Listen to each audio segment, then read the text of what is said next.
Rent or buy?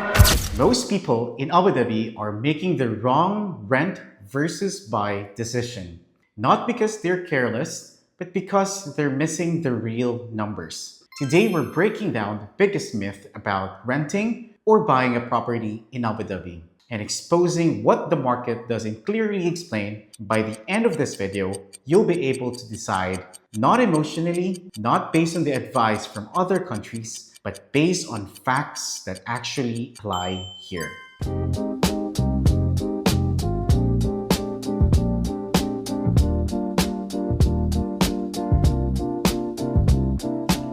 Before we compare renting and buying, there is something you need to understand. Abu Dhabi is not Dubai, and it's definitely not London or New York. This is a long-term city. Government-backed development, stable professional population, strong family demand, slower but more sustainable growth. So advice like always rent or always buy simply doesn't work here. In Abu Dhabi, this decision is structural, not emotional.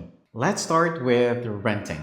Imagine a two-bedroom apartment in Reem Island. Renting makes sense if you're new to Abu Dhabi, your job situation might change, you value flexibility, you're still learning which community fits your lifestyle. When you rent, you avoid long-term maintenance risks, you're not locked into service charges increases, you can relocate easily, and here's the first myth to break. Renting is not a bad decision if it matches your timeline. But renting has costs that people often ignore. You deal with annual rent increases, which is in Abu Dhabi 5% increase, no equity being built, inflation risk, municipality tax every single year. And there is also a lifestyle cost, moving homes or movers, changing schools, rebuilding community. This is where buying starts to become interesting, but only for the right person. Now, let's talk about buying. Think of a property in Yas Island. Buying makes sense if you plan to stay like 5 years or more. You want long-term stability, you want predictable housing costs, you want to build wealth slowly, not speculate. In Abu Dhabi, buying is not about quick profits. It's about lifestyle security, cost control, and long-term ownership. One of the biggest fears people have is, what if I need to sell later? Here's the reality in Abu Dhabi. Well-priced properties in Reem Island, Yas Island, Saadiyat Island, or Raha Beach are relatively liquid, especially when they are end-user friendly. They're not over-leveraged. They are priced correctly. Abu Dhabi is not a speculative market, but it is a resale-friendly market when fundamentals are right. Selling is not difficult. Pricing it wrong is what makes it difficult. Another common myth, if your property is under mortgage, you can't sell it. That's not true. You can sell a mortgage property in Abu Dhabi, and it's done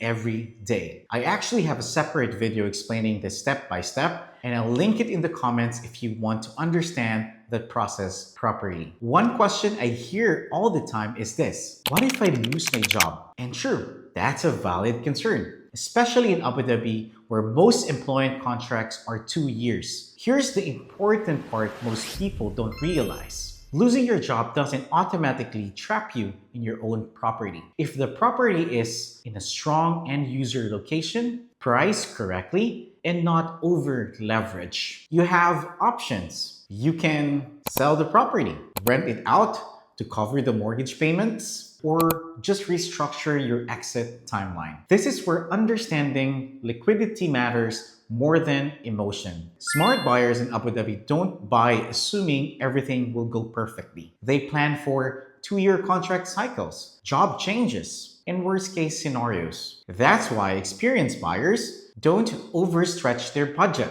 Choose the location with strong rental demand and buy properties that are easy to sell. Risk is not eliminated, it's managed. This is exactly why I created a separate video called Ultimate Guide for First-Time Buyers in Abu Dhabi. In that video, I break down how much buffer you actually need, how to choose the right location, and how to protect yourself before you sign anything. I'll link it in the comments for anyone who wants to go deeper. Now, here's the major factor that didn't exist years ago.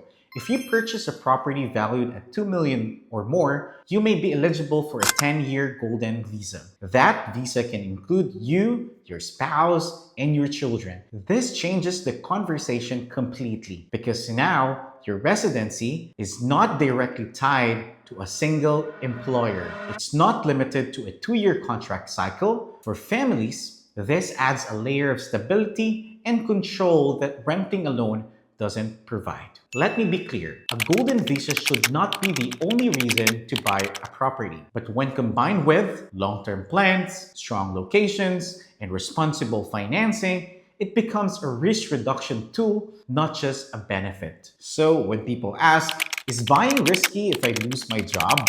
The real answer is, it depends on what you buy, where you buy, and how you structured it. And that's why we now need to look at the numbers, because this decision only makes sense when the math works. Let's be clear, buying is a commitment. You must factor in first, down payment, second, service charges, third, maintenance, and lastly, liquidity risk. Buying without understanding this cost is how people regret their decision. That's why education always comes first. Now let's remove opinions and look at the real numbers. Scenario 1, renting a 2-bedroom apartment. Let's say your annual rent is 150,000 dirhams. Your monthly rent is equivalent to 12,500 dirhams. On top of that, you're paying municipality tax every year at 5%. That's about 7,500 dirhams every year.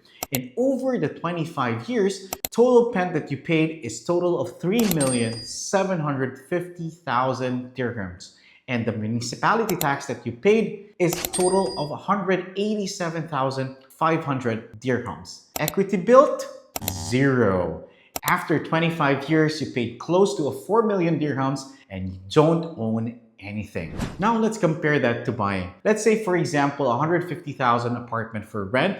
The property price that on the market is around 2,300,000 dirhams. Mortgage terms, if you are less than 40 years old, is up to 25 years. And monthly payment approximately will be around 9,712 dirhams. Annual payment is around 116,500 dirhams. That's lower than the rent. But here's the key difference. Every payment builds equity, reduces your loan, goes towards an asset you own. And one thing, you don't pay the 5% municipality tax every year. This is the part most people miss. The real comparison isn't about the rent versus the mortgage. It's about expense versus equity. Renting gives you flexibility, no long-term commitment, rising cost, and no ownership. Buying gives you stability, equity growth, cost control, and long-term value. And on top of that,